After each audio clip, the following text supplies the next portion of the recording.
Singing by Nitish Kumar Prajapati. presented by Rangila recording studio Jhajhra Chowk Kusheshwar Sthan Kusheshwar स्थान। Mix by रामन अलबेला। जिया जिया होए के कुबरानिया न छालिया न जुलिया के याद आवे मालई सकुलिया के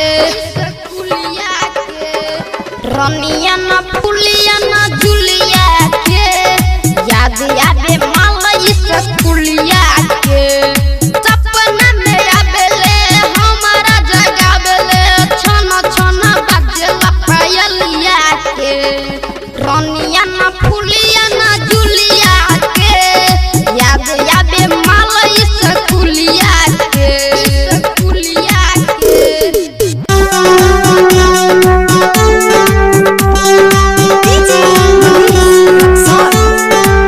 इलाका किसी का भी हो, धमाका एलके कुबोटन का ही होगा। मिक्स बाय रामन अलबेला।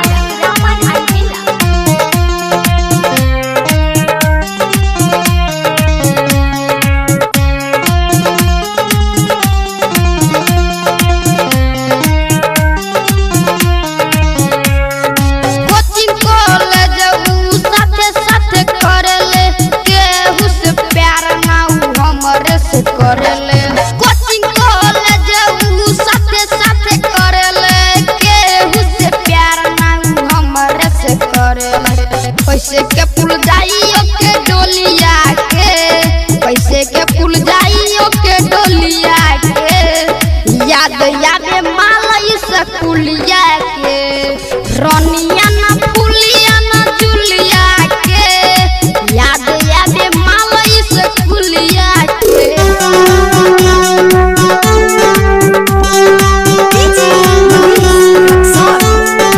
Mix by Kumar Laxman Bhutani Chowk Kubotan. presented by Rangila recording studio Jhajhra Chowk Kusheshwar स्थान।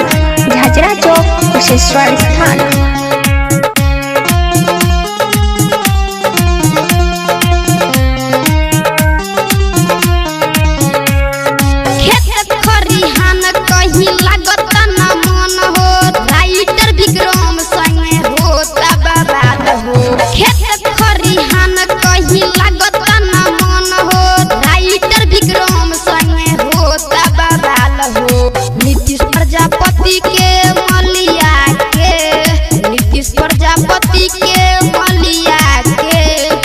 याद आवे मालई सकुलिया के रानिया न फुलिया न जुलिया के याद आवे मालई सकुलिया के।